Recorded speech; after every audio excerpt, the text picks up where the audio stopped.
Vamos lá. Já já tem o poeta Luiz Reis aqui nesta live. Boa noite, Fredinho. Fredinho entrando. Tá me ouvindo bem, Fred? Boa noite. Tá me ouvindo bem? Luiz Reis entrou. Vou botar ele agora na conversa. Opa, desculpe. Tá. Luiz Reis. Adicionar um, dois. Legal, legal.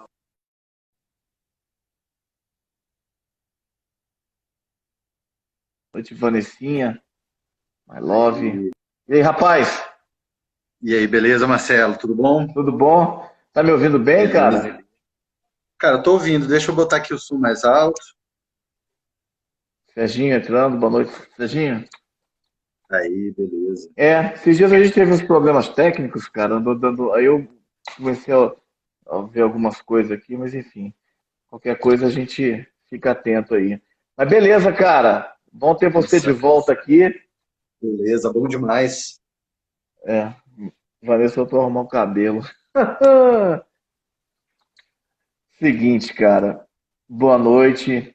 Gente, aqui quem fala é Marcelo Araújo, mais uma sessão de A Live, sempre recebendo pessoas aí com muitas informações interessantes para falar. Serginho, Serginho. E, enfim, o Luiz, ele é especial sempre, mas ele especialmente abriu as nossas lives há uma semana, né? Mais de uma semana, quarta-feira da semana passada, a primeira live foi com o Luiz. E foi tão boa, tão interessante, que a gente resolveu chamar de novo, então, o poeta, professor, artista plástico, escritor, enfim, Luiz Reis para conversar com a gente aqui. Raíra entrando. Foi aniversário dela ontem, não é isso? Parabéns aí, Foi Raíra. Feliz aniversário para você atrasado. Enfim. Então tá bom, pessoal. Vou apresentar o nosso convidado só mais uma vez e depois deixar que ele fale. Que o importante aqui são as pessoas que estão chegando trazerem as suas referências. Então, Luiz Reis, né, que é brasiliense, não é isso, Luiz? É graduado em filosofia pela Universidade de Brasília, também pela UNB. Ele fez mestrado em literatura, contendo como tema o escritor Sérgio Santana. O Luiz também tem doutorado em literatura, tendo como objeto de sua tese, né, de seu trabalho, o escritor Samuel Havé. E o Luiz também, isso pela UNB também, fez também o doutorado pela Universidade de Brasília e fez pós-doutorado pela Unesp em literatura também, tendo como objeto desta vez o escritor Roberto Piva. Ele tem alguns livros lançados, vários livros lançados, né? E também é um dos donos, né, um dos proprietários, Carlos entrando, da Nautilus Editora, que é uma editora que tem apostado há alguns anos na divulgação de novos autores, trazendo, enfim, dando oportunidade a pessoas que ainda não publicaram, de várias partes do país, né? Enfim, por meio da revista Bacanal, que é lançada periodicamente, e também por meio de alguns livros que o selo já lançou. Doutor João Batista, entrando aí direto do cemitério São João Batista, no Rio de Janeiro. Ele trabalha lá como coveiro, mas está sempre participando aqui também. Enfim, mas vamos lá, vou deixar agora, vou introduzir agora a questão para o nosso querido Luiz falar. Semana passada ele trouxe Maestro Gramacho entrando, muitas questões interessantes, né, foram colocadas aqui sobre literatura, novas linguagens. Então hoje é uma segunda oportunidade para a gente ter o Luiz aqui aprofundando alguns desses temas. Luiz, eu queria então começar falando tocando numa questão que diz respeito à sua própria formação, né? Que eu acabei de falar. Você é uma pessoa da academia, né? Você tem inclusive pós-doutorado, preparo jurídico entrando. Boa noite, abraço a Roberta. Mas você ao mesmo tempo, até porque eu te conheço há quase 30 anos, e você também é um cara que gosta de rock, gosta de quadrinhos, gosta de muitas coisas, digamos, do campo popular também. E você falou na semana passada da importância de muitas das novas linguagens que não necessariamente vêm de meios tradicionais, que vêm do meio acadêmico. Eu acho isso interessante ter uma pessoa do meio acadêmico, né, com uma formação como a sua, mas que também tem uma cabeça aberta para outras referências, para o rap, para a poesia que vem das periferias, enfim, para o rock and roll, para os quadrinhos, para várias linguagens. E nem sempre, né? Enfim, isso não é, enfim, cada um tem a sua perspectiva. Mas assim como na música erudita, por exemplo, tem aquelas pessoas que gostam, que torcem o nariz para a música popular. Nos meios acadêmicos também tem gente que torce o nariz para outras formas de linguagem, de literatura. Então eu queria que você falasse um pouco desse encontro de academia com as ruas e de outras referências no seu trabalho. Opa, beleza, Marcelo. Então, obrigado aí por me dar essa oportunidade, né, de estar aqui novamente. Eu que É sempre muito agradeço. legal estar aqui conversando. É sempre bacana, né, falar de arte, de literatura, e, na verdade, é um dos assuntos que deveriam estar sendo sempre falados, né? A gente tem que falar mais sobre essas questões, né? Nos últimos tempos, a questão da arte, realmente, ela ficou meio em segundo plano. Acho que está na hora da gente colocar novamente, né, uma relevância desse tipo de conversa, né, e dessas questões para um debate público realmente, né, que no final das contas tem que interferir mesmo, né, numa realidade como um todo, né. Mas eu achei muito legal a tua colocação aí, né, porque realmente uma das coisas que coloca realmente uma barreira em relação à arte tem a ver com essa divisão aí, né, entre uma cultura dita erudita e uma cultura popular, uma cultura com referências mais diversas, né? Então, realmente, isso durante muito tempo, né, colocou a arte meio que numa torre de marfim, né, numa coisa meio que afastada da realidade, né? E é interessante realmente a gente repensar isso, né, nos dias de hoje, principalmente quando a gente vê, né, que a arte ela encontra outros lugares para estar se colocando, que no final das contas tiram ela justamente, né, daquela ideia mais tradicional da arte ligada àqueles teatros muito chiques, muito elegantes, né? A ideia de uma certa pompa que envolvia também a arte, mesmo às vezes, né, na figura, né, daquele que seria o leitor, que seria o apreciador da arte. E hoje a gente está vendo que isso, no final das contas, pode ser quebrado. E me parece que um dos caminhos é esse, realmente, né? A gente questionar essa divisão aí entre uma arte dita acadêmica, dita erudita, e aquelas manifestações mais populares, né? As formas que surgem, né, eu acho que nos dias de hoje, elas são muito híbridas, né, nesse sentido, né? Elas conversam realmente com todos esses campos. A gente pode ver, por exemplo, quadrinhos que têm referências eruditas, mas ao mesmo tempo colocam referências da atualidade, da cultura pop, do rock and roll, do rap, de outras músicas, como você citou, né? Então é bem interessante isso, né? Que essas formas híbridas, elas no final das contas, elas permitem já essa conversa e me parece que eu fui formado muito um pouco nesse caminho aí realmente, né? Porque eu sempre gostei muito de ouvir rock, depois eu fui alargando, né, isso para a questão do jazz, da música negra norte-americana e a música brasileira, e fui agregando aí, né, outros ouvidos. Então, nesse sentido, essa minha formação também, ela vai nesse sentido, né? Porque quando eu trago essas coisas do rock, de uma linguagem mais cotidiana, para dialogar com a literatura, isso mostra aí já também uma ideia de umas referências diferentes para a literatura, né? Que a gente pensa muito a ideia da literatura com aquelas referências clássicas, né? Do universo grego, ou mesmo também das questões bíblicas, né? Das referências cristãs. Isso marcou muito realmente, né, a literatura. Se a gente pega, por exemplo, um poema romântico ou um poema do Renascimento, a gente vê, né, essas referências o tempo todo pipocando. Mas é interessante hoje a gente ver como essas referências elas ainda aparecem, elas continuam, e elas é importante a gente manter elas vivas, né, a mitologia grega, as referências mesmo do cristianismo, né, de toda a tradição cristã, mas ao mesmo tempo a gente colocar outras perspectivas dentro da obra de arte, né, que tem a ver justamente com o rock, com a música urbana, com a música eletrônica, que tem a ver com a perspectiva dos quadrinhos, como você citou, que também está dialogando com a TV, com o cinema, né, com os formatos da internet. Muitas vezes, né, eu penso muito na poesia, por exemplo, né, que hoje está ganhando uma agilidade maior, né, a poesia, muitas vezes, né, a gente pensa aquela poesia mais longa, ela está, no final das contas, hoje, ela existe ainda, e é importante, mais uma vez, também que ela exista, mas hoje a gente vê o aparecimento de poesias mais sucintas. No começo estava muito ligado um pouco a uma influência do haikai, né, mas hoje trazendo também essa síntese das linguagens urbanas, da pichação, da poesia que vai muitas vezes ali para o muro da cidade. Então, é muito interessante a gente pensar justamente nessa ligação e essa conversa entre esses dois ambientes, né? Porque me parece que é importante que a gente conheça e, no final das contas, mantenha vivo esse referencial da cultura clássica, mas, ao mesmo tempo, que a gente possa também trazer nessas outras linguagens aí. Legal, Luiz, legal. Eu saudando aí o escritor Gilson Alencar, que está participando dessa live também, vai estar aqui com a gente no sábado, a partir das 14 horas, direto da Tríplice Fronteira, meu amigo Léo, lá de Foz do Iguaçu, a doutora Alete, os outros que entraram aí, desculpe, eu não, como é que chama? Pelo nickname aí, eu não sei o nome de todos, mas obrigado aí pela presença.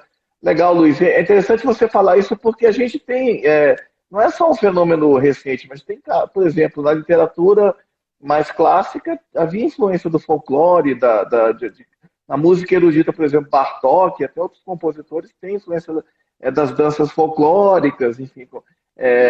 Então, assim, não é uma via não é uma coisa só, né?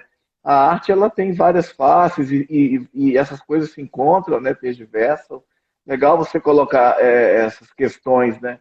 Enfim, você tem um escritor como Paul Auster, que tem uma formação americana, né? Extremamente também acadêmica, mas muito influenciado por cultura pop. Legal mesmo você falar isso. E a cultura pop também é influenciada, às vezes, por formas mais tradicionais. Bob Dylan, por exemplo, até John Lennon, né? Que bebiam em fontes literárias. Legal. Luísa, então assim, não é uma pergunta fácil que eu vou te fazer agora, mas com base em tantas referências que você tem, o que é poesia? O que você definiria como poesia? Não precisa ser uma definição cartesiana, mas até em relação ao que você sente, né? Pode ser até algo mais emocional mesmo do que, enfim, cerebral, ou as duas coisas. Sim. Essa pergunta é difícil mesmo, mas eu gosto também das perguntas difíceis. Elas são as boas mesmo de responder. Você falou uma coisa interessante, né? Realmente, dentro dos artistas, parece que esse caminho a gente pode falar de um crossover, né, entre a cultura erudita e a cultura popular, ela sempre aconteceu. Talvez isso seja uma coisa mais realmente de uma perspectiva acadêmica e crítica que colocou essa imagem da arte aí, talvez, né? Eu penso assim, primeiro a gente não pode reduzir a poesia, né? Sempre que a gente tenta reduzir muito a arte em geral, e no final das contas a poesia especificamente que a gente está falando agora, é muito difícil, né, a gente, no final das contas, escapar de alguma definição que seja muito estreita, muito camisa de força, né? E isso foi o que, no final das contas, se colocou muitas vezes dentro da história aí, né, da crítica, da teoria literária, por exemplo, querendo colocar a poesia só como linguagem, ou a poesia só como uma questão biográfica do sujeito, da subjetividade, ou a poesia só como algo que teria a ver com uma perspectiva social, né? Então, sempre que a gente tenta reduzir a perspectiva da poesia e da arte, me parece que a gente acaba amarrando muito. Então, a primeira coisa que a gente tem que pensar é que a arte e a poesia, elas respiram numa multiplicidade, né? Então, a gente pode ter diferentes visões, e mesmo conflitantes essas visões, que no final das contas vão ainda estar dando conta de uma ideia do que seria arte, do que seria poesia. Isso é muito bacana, né? Porque a gente espera, numa visão mais cartesiana, realmente, né, que no final das contas a gente consiga reduzir, né, a arte ou mesmo a poesia a um único caminho, a um único trabalho, a uma única via. Então, eu gosto muito de trabalhar nessa perspectiva aí da multiplicidade, né? Agora, assim, quando eu penso na poesia numa perspectiva mais pessoal, é claro que eu tenho as minhas preferências e acabo que, no final das contas, gosto de pensar na poesia dentro de um registro específico, né? Eu gosto muito dos Beats lá nos Estados Unidos, né, que começaram também a trabalhar muito com isso, né? Eles pegavam os ritmos do jazz, também com muitas experiências que eles tinham realmente biográficas também, né? A ideia do on the road lá, viajando pelos Estados Unidos, tudo. Que nesse sentido foi uma influência bacana para mim também dentro da poesia. Então eu penso que já os Beats, né, eles trouxeram um pouco essa fuga aí de uma poesia mais acadêmica, de uma poesia mais focada só numa questão da linguagem, né? Que é uma coisa que respirou durante muito tempo e muito forte, né, dentro das universidades, dentro dos críticos, e que a geração Beat já foi um primeiro, não digo um primeiro, né, mas foi um corte importante dentro disso. Nesse sentido, me parece que a poesia ela tem muito que dialogar com isso, né, com a ideia do momento, no sentido de que ela tem que estar inserida dentro de uma perspectiva realmente histórica, social, econômica, mas não para reduzir a poesia a uma mera manifestação, né, dessas questões aí econômicas e tal, mas para pensar que ela se coloca justamente dentro desse contexto e que ela dialoga com esse contexto. E, no final das contas, me parece que a poesia, ela não é uma ideia exatamente de uma universalidade, mas uma ideia de uma possibilidade, né, de estar falando de questões que são humanas e que, no final das contas, dizem respeito ao ser humano de uma forma muito ampla, né? E, nesse sentido, quando a linguagem trabalha isso, seja numa música, seja num quadro, seja num poema, isso tem essa capacidade de reverberar justamente no sentido de trazer experiências que são fundamentais para o ser humano, né? Então, me parece que a poesia, ela gira aí um pouco nessas questões, né? De estar falando com o seu tempo, com o seu momento, de estar reverberando essas questões humanas fundamentais, e, ao mesmo tempo, né, essa ideia, não que a poesia ela tem que ser algo necessariamente novo, não, mas que, no final das contas, o próprio fato da história, né, mudar e, no final das contas, a ciência mudar, a tecnologia mudar, a economia mudar, isso faz com que a poesia seja também algo vivo, né, no sentido de que ela está sempre em transformação, em mutação, e é isso que a gente está vendo hoje, né? Poemas sendo feitos na internet, usando formatos híbridos, usando algoritmos para fazer poema, o poema saindo muitas vezes do papel e indo para as telas, o poema indo também para as ruas, né, que a gente citou, nesse sentido aí dessa metamorfose realmente, né, que me parece que é interessante na poesia, né, e que acontece realmente o tempo todo. Né? Legal, Luiz, você falar isso. E eu queria justamente chegar nessa questão das novas plataformas, né? Inclusive que a gente está usando agora o Instagram, né? Facebook, YouTube, Flickr, etc. São muitas. As novas tecnologias. Na sua opinião, enfim, essas novas tecnologias, essas novas plataformas, essas redes, elas ajudam a democratizar o fazer literário? Poético? Eu acho que sim, com certeza. Não no sentido que elas vão resolver alguma coisa ou vão ser uma espécie de panaceia, não, mas com certeza elas abrem um campo novo, elas abrem novos espaços. Eu gosto muito de publicar poemas, imagens, né, nas redes sociais. Tem alguns autores que são mais reticentes em relação a isso, e eu também respeito esse lado, né, de preferir guardar de alguma maneira também e não expor tanto dentro desses meios virtuais. Eu, ao contrário, já gosto mais, mas me parece que é um pouco isso. Nós estamos vivendo um momento que nós vamos ter uma convivência muito grande, me parece, né? Nós vamos ter ainda aí uma permanência do papel. Acho que o papel ele ainda vai nos acompanhar. A gente não sabe muito bem, né, o que vai acontecer nesse sentido de toda essa indústria do livro, né, qual vai ser o futuro dela, mas me parece que pequenas edições ainda vão continuar acontecendo durante muito tempo, né, então acho que ainda tem um espaço do papel, ainda tem um espaço, né, acadêmico dentro da literatura, um espaço ainda que está reservado às vezes para esses prêmios tradicionais, o Jabuti e tal, e temos essa novidade aí, que é esse novo espaço aí das redes, né. A gente está vendo um fenômeno interessante, né, que são muitas revistas literárias, culturais, que estão publicando exclusivamente dentro da internet, né, de vários formatos, às vezes com edições, às vezes em sites, que estão ali sempre renovando e colocando novos autores. Então, é um espaço que a gente ainda não sabe muito bem, né, qual é o limite dele. E é bom que a gente explore ele realmente, né?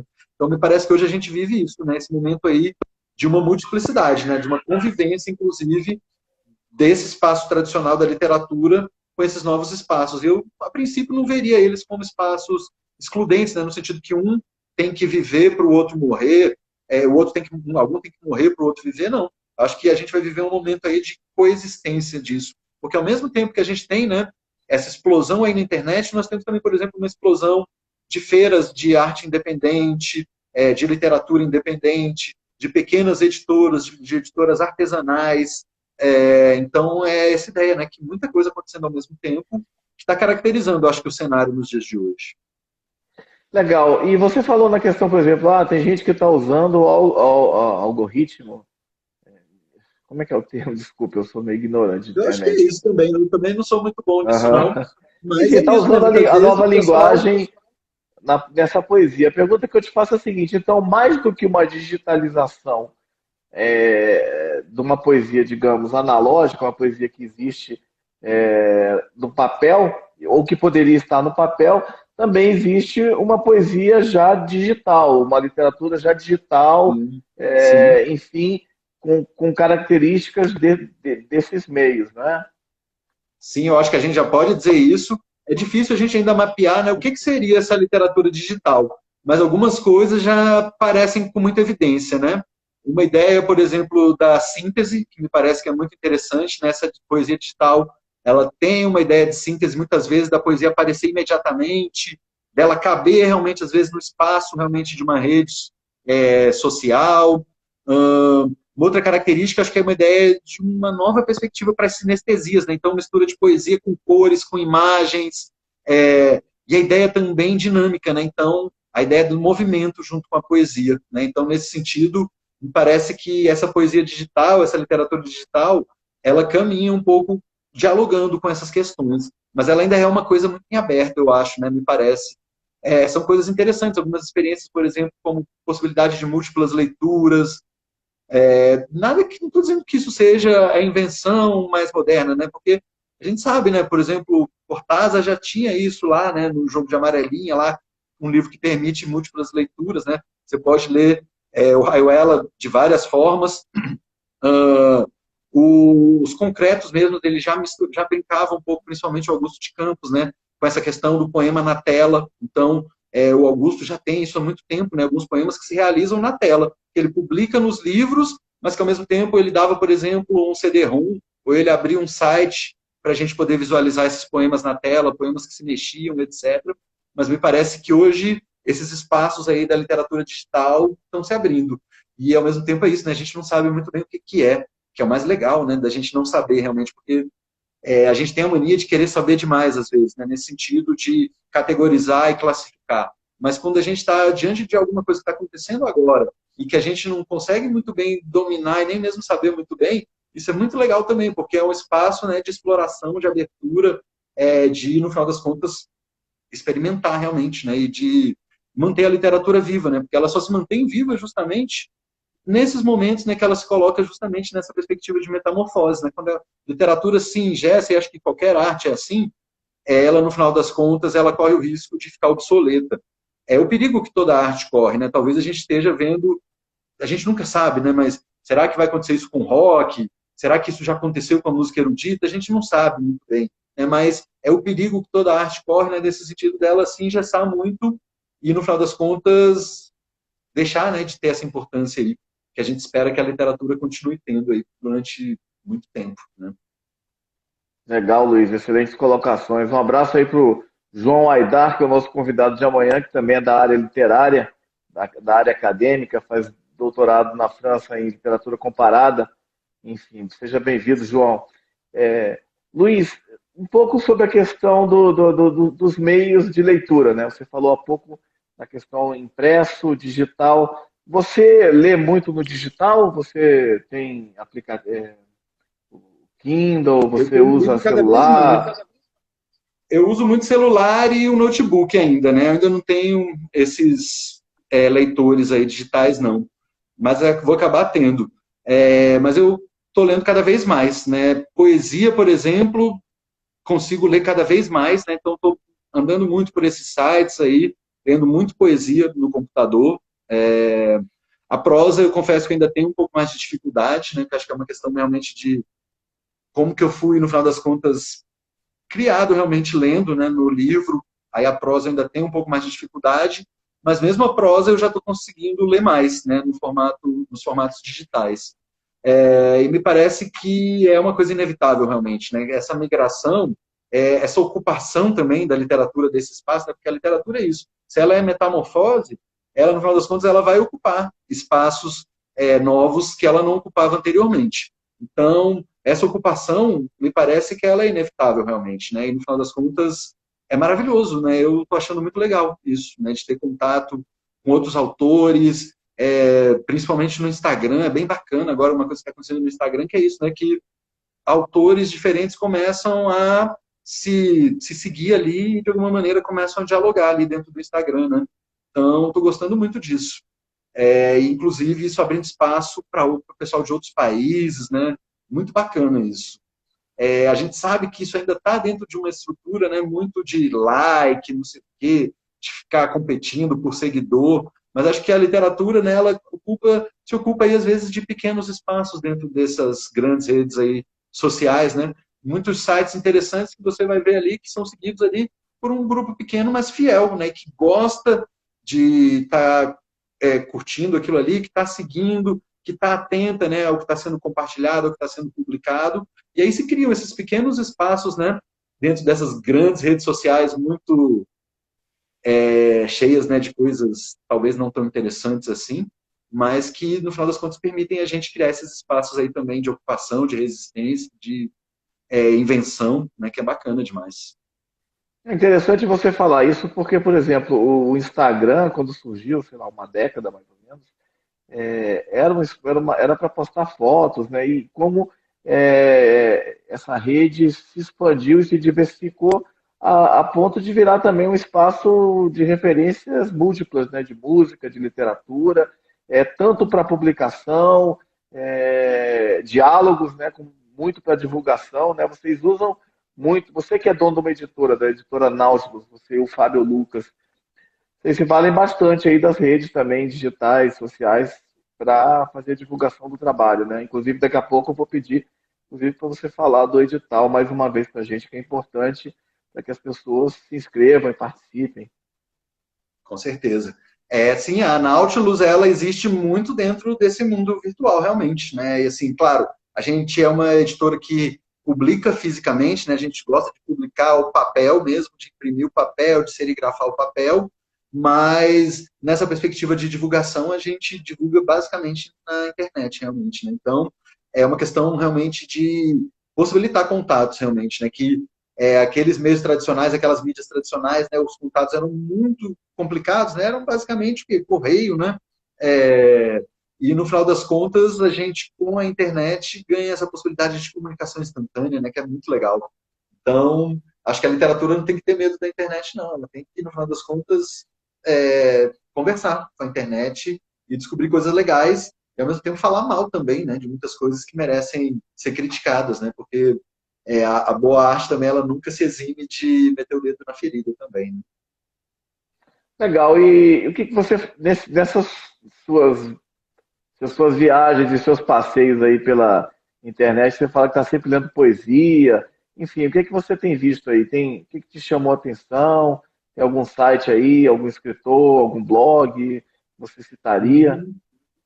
Não, então, a gente, nesse caminho aí, até da editora mesmo, né, isso possibilita também a gente encontrar muita coisa interessante que está sendo feita atualmente, né? Inclusive numa cena bacana que está se formando aqui dentro do DF, né, de novos autores, de coletivos. Então, a gente tem algumas editoras interessantes aqui no DF, como, por exemplo, a editora Avá, né, da Natália, de um pessoal bem bacana, né, que também está trabalhando aí com a literatura nova do DF, que traz também essa ideia de produzir num formato mais artesanal.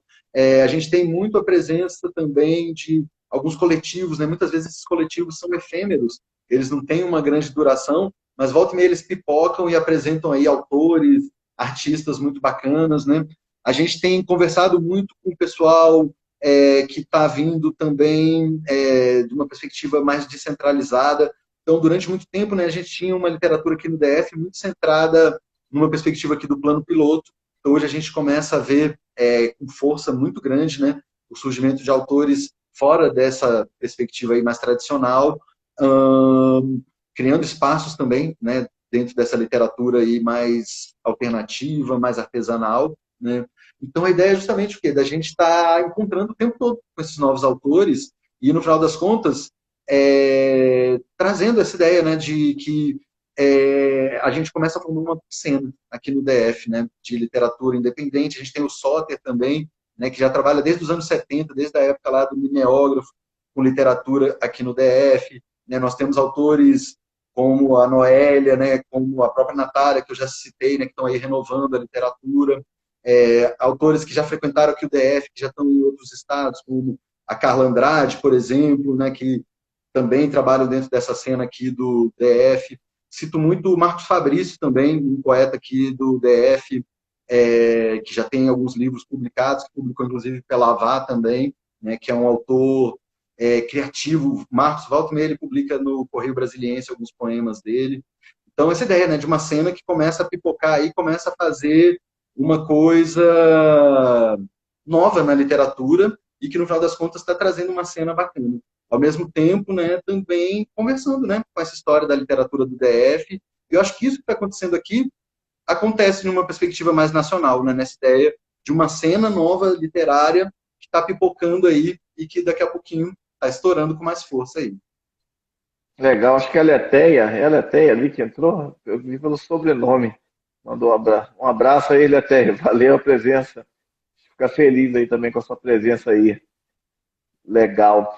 Legal, Luiz. Muito, muito interessantes as suas colocações sempre, cara. Assim, e muito esclarecedoras e nos abrem a cabeça para ver a literatura por diversas perspectivas, né? Enfim, é fantástico, é maravilhoso. Sempre vai ser o livro, né? Na nossa estante, na mão, manuseado, na livraria, na biblioteca. Mas as novas formas, né, as novas linguagens não excluem o que já existe, né, como você bem falou, né, as coisas interagem e enriquecem, né, enfim, legal demais você falar isso. Então aproveita e vamos falar um pouco então, Luiz, mais uma vez que eu acho importante você falar do edital que a Nautilus colocou aí na praça, mais um edital, mais uma revista bacanal, né?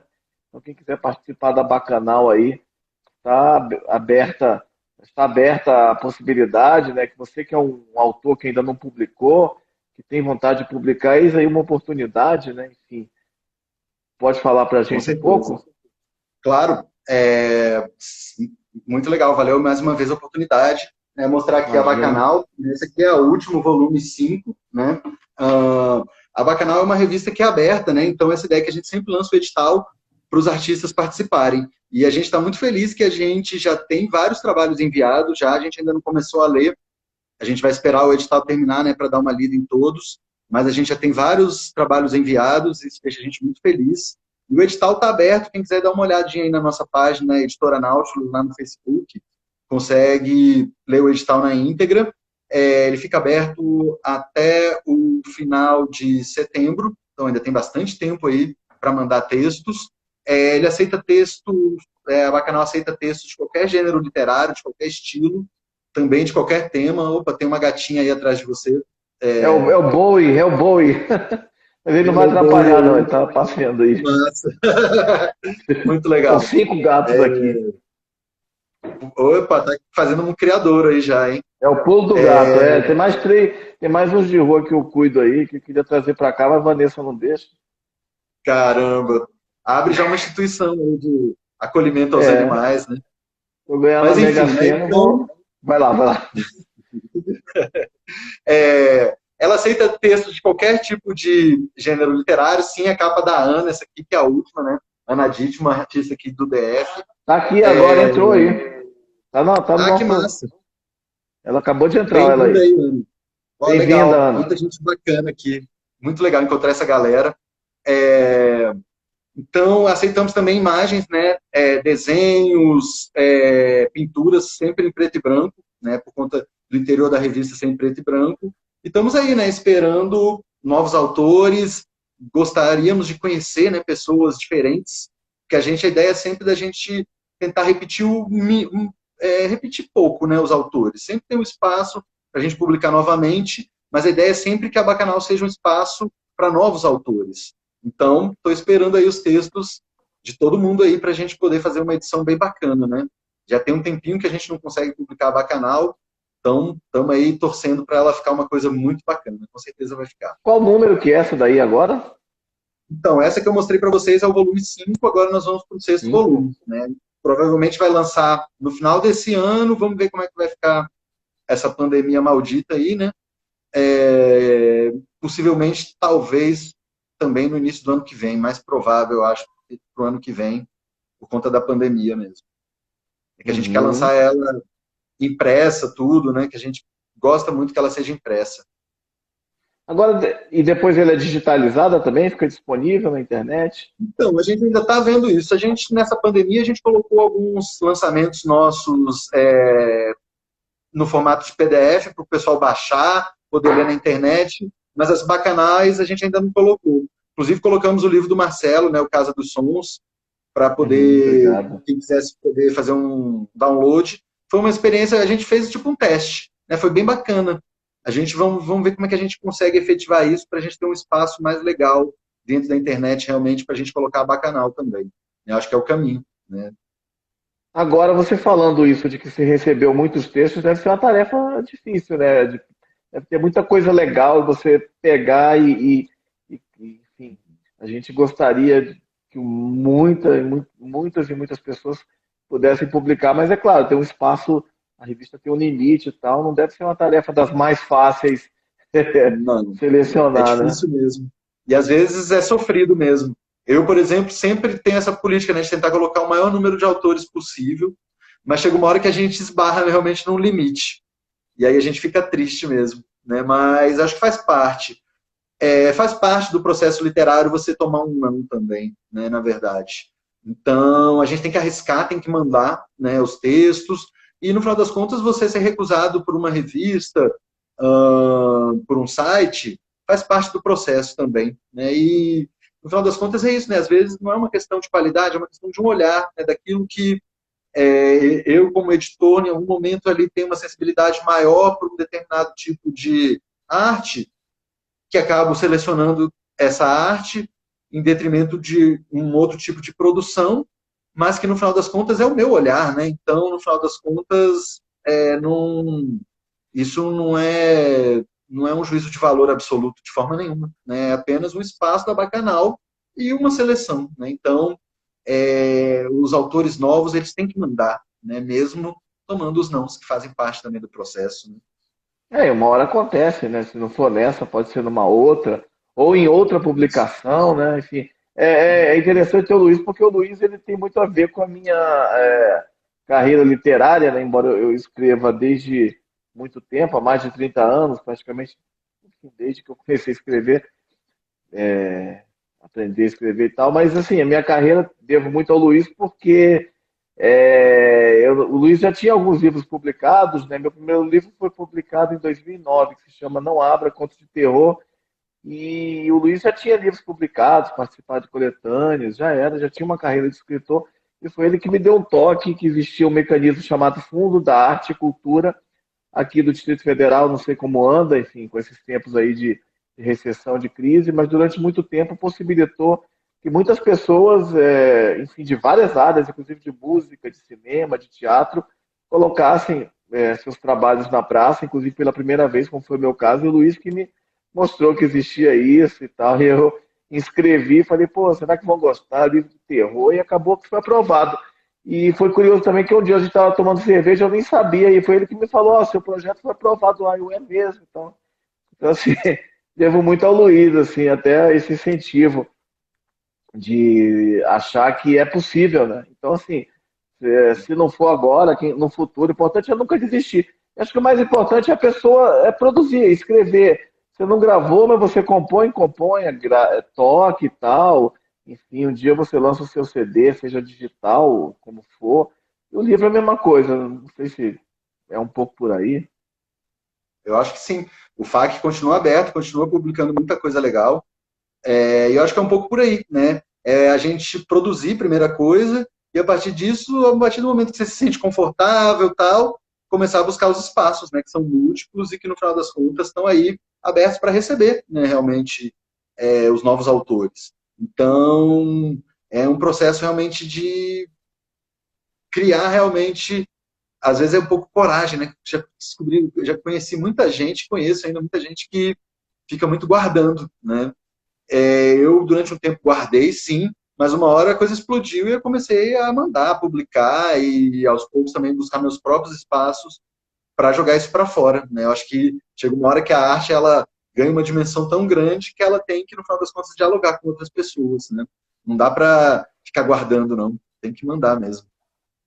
É isso aí, tem que colocar na praça. Luiz, e falando um pouco assim sobre, enfim, o que que você tem lido ultimamente, livros aí que você tem, enfim, citaria como, recomendaria pra gente aí, o que que você tem lido de interessante?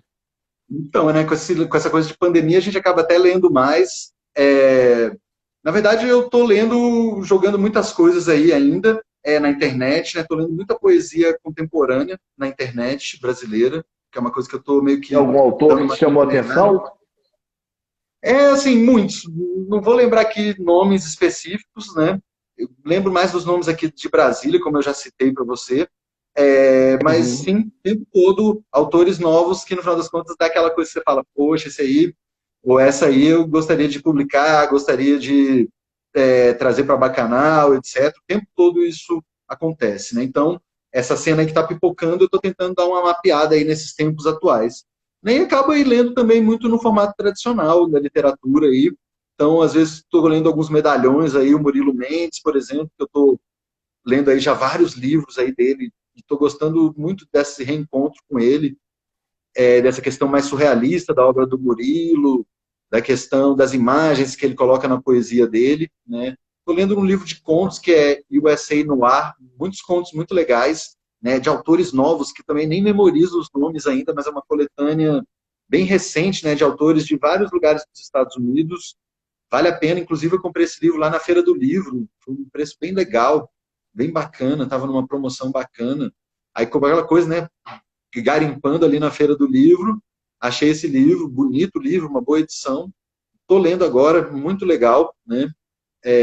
Só um Durante muito... parênteses, Luiz, desculpa te interromper. Essa série no ar que você falou tem também, foi feita uma versão nacional, que é Rio no Ar e São Paulo Uhum. no Ar, com Pois é, eu autores não li os escrevendo histórias no nacionais. estilo no ar sobre as duas cidades, com cenários das duas cidades. Inclusive, o organizador é o Tony Bellotto, guitarrista dos Titãs, que também é autor de livros policiais. Uhum, eu ouvi falar, mas eu não cheguei a ler, realmente, né? É uma coisa legal também. Vale a pena. Essa dos Estados Unidos eu achei bem legal, essa coletânea. Achei bem forte, assim, realmente. Eu estou um pouco nesse caminho aí atualmente, né? Estou lendo algumas coisas de filosofia também, né? Estou lendo bastante Foucault atualmente.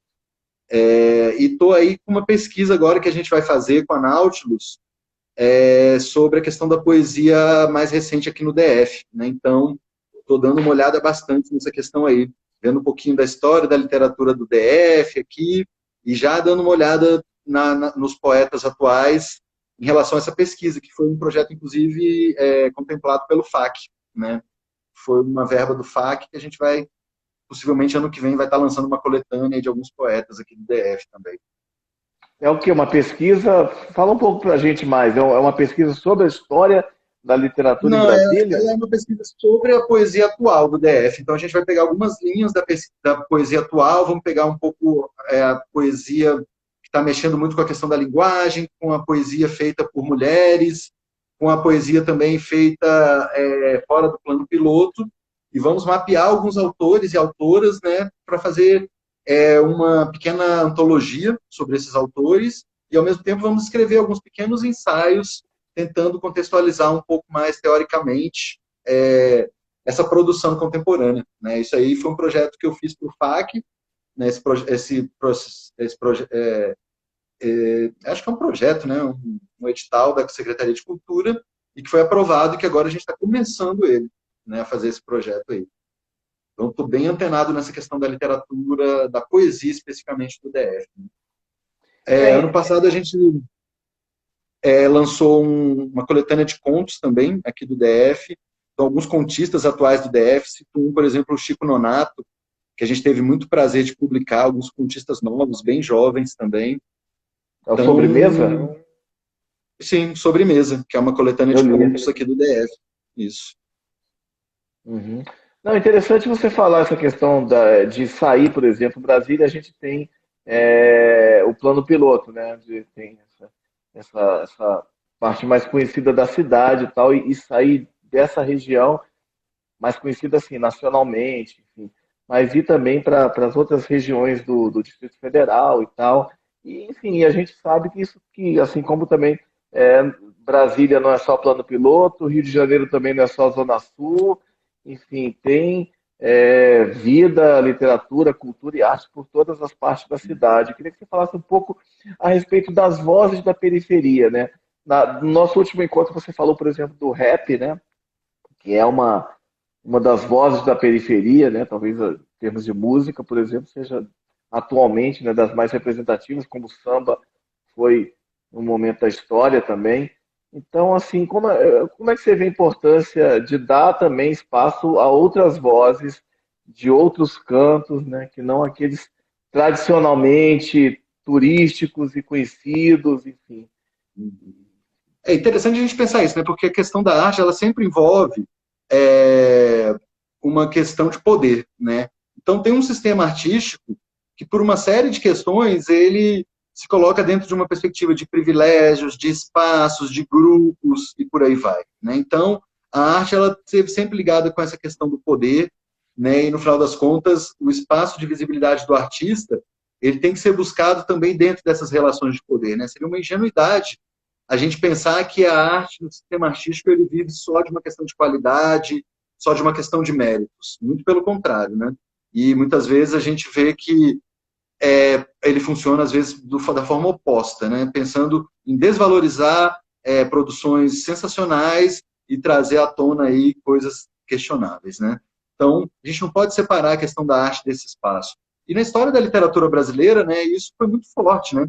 A gente foi pensar que uma literatura brasileira ela foi construída numa perspectiva realmente de poder econômico e por a própria ideia, né, da questão do acesso à literatura. Né? Durante muito tempo nós fomos um país, né, onde a maioria das pessoas não sabia ler, e ao mesmo tempo, olha como isso é incrível, né? Quer dizer, uma literatura de elite sendo formada aí dentro desse sistema de poder, e ao mesmo tempo toda uma série de produções de poesia oral, de oralidade, pipocando pelo Brasil, e que só muito recentemente isso começou a ter mais visibilidade, né? Porque durante muito tempo isso foi colocado como lixo, como coisas que não tinham valor nenhum. Então a gente não pode dissociar a arte dessas questões. E acho que é justamente isso que a gente tem que pensar quando a gente está vendo essa ideia dessa emergência, né, de uma literatura que, no final das contas, se coloca aí sobre essa ideia de uma literatura periférica, né?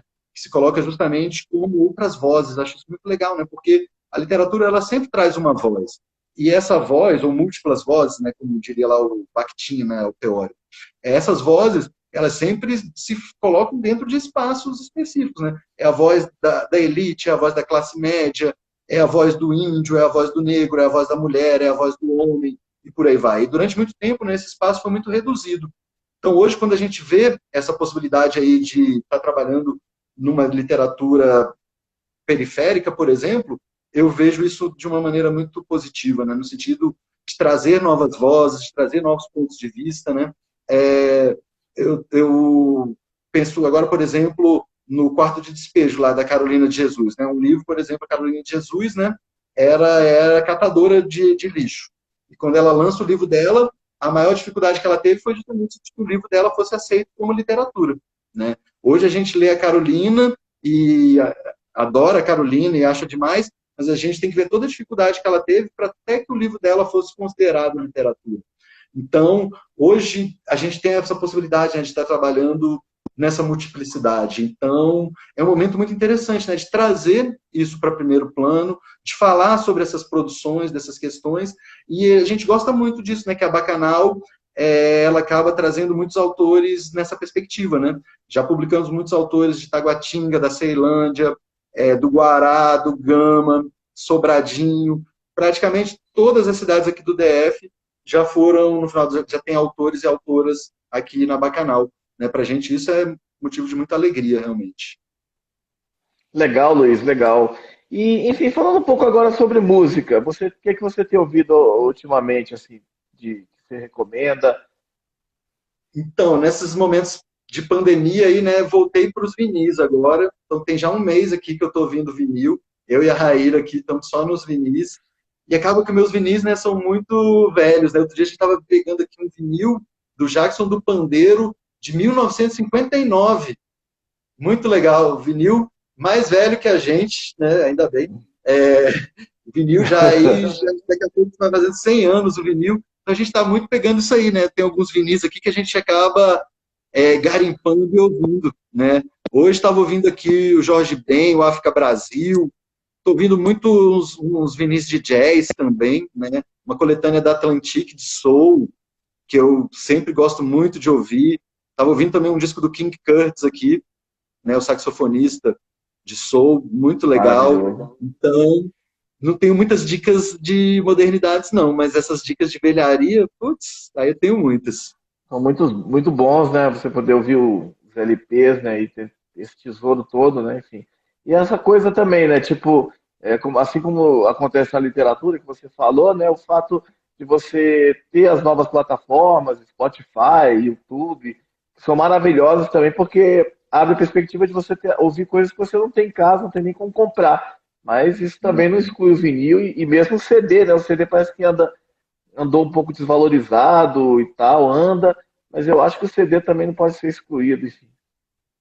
Sim, e eu gosto muito disso também, de às vezes estar dando uma garimpada aí. Então, volta e meia, vejo coisas legais aí, novas também, né? Então, bandas novas, artistas novos, que não conheço muito, mas que no final das contas trazem alguma coisa de diferente, chamam a atenção, né? E que no final das contas depois a gente fica com aquela vontade de ouvir mais, nesse sentido que também a música não é só os clássicos, né? Não, muito pelo contrário, né? É legal a gente também estar ouvindo as coisas novas, né? Então, muitas vezes, essa possibilidade das redes, né, das novas plataformas trazerem isso, né? Às vezes, uma banda, uma coisa que você clica ali, ouve uma música e abre aí um caminho novo de conhecer coisas novas, legal mesmo. Legal. E filme? Você tem visto algum filme interessante aí que você recomenda? Cara, a gente está também nessa coisa meio de pandemia, né? Volta e meia a gente dá umas procuradas aí, vê alguns filmes legais. Eu não sou muito cinéfilo, né? Mas antes da pandemia eu vi aquele do Farol lá no Cine Brasília. Nossa, gostei muito daquele filme. Muito É bom. muito legal aquele filme. É, Foi o último filme, talvez, que eu vi assim, que realmente falei, caramba, filme. Ainda mais né, vendo no cinema, tem aquele impacto diferente né, do cinema, a gente foi com saudade de ir pro cinema. Que falei, caramba, um filmezão mesmo, um filme novo, muito legal. Vi o Bacurau também, eu gostei, algumas pessoas não gostaram do Bacurau, eu gostei do Bacurau.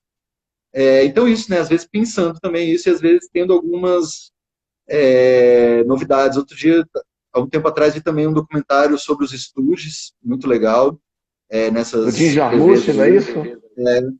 muito legal, excelente Como é que chama? Gimme documentário. Danger. Jimmy Danger, muito O nome legal, de uma música né, do muito terceiro disco, né? bacana.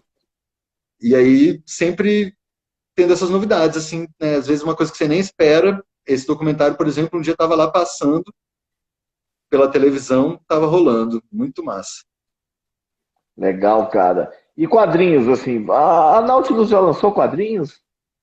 Pois é, a gente ainda não lançou nenhum livro de quadrinhos, mas a gente está sempre aberto, né? A gente já dialogou com vários autores aí, ainda temos algumas conversas aí, mas nunca concretizou da gente lançar, né? A gente está lançando muita coisa agora no formato serigrafia, né? Então, a gente tem a oportunidade, inclusive a gente queria fazer um quadrinhos em serigrafia, né? Um livro de quadrinhos todo em serigrafia, né? A gente ainda vai fazer, um projeto que nunca sai da nossa perspectiva. Eu também não sou muito especialista em quadrinhos, não, mas volta e meia, né, pinço algumas referências. Eu tinha as referências lá do Angeli, da Laerte, do Glauco, né, daquela geração chiclete com banana, muito forte, né, que ainda era aquela coisa das tirinhas.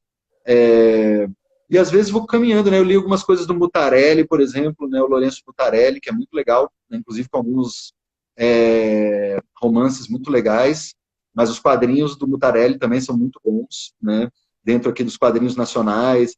O Luiz G também, mais ou menos da época lá da Laerte, né? Do Angeli. E volta e meia alguns clássicos aí, né? O último que eu lembro que eu li assim, que foi muito legal, foi o Maus mesmo, né? Que foi aquele livro assim que você pega de quadrinhos, você lê numa sentada assim, né? Não numa sentada, né? Porque ele é grandinho, mas você pega ele e não para, né? Até terminar o Maus. O Maus é foda mesmo. Muito bom mesmo esse quadrinho. Legal, Luiz.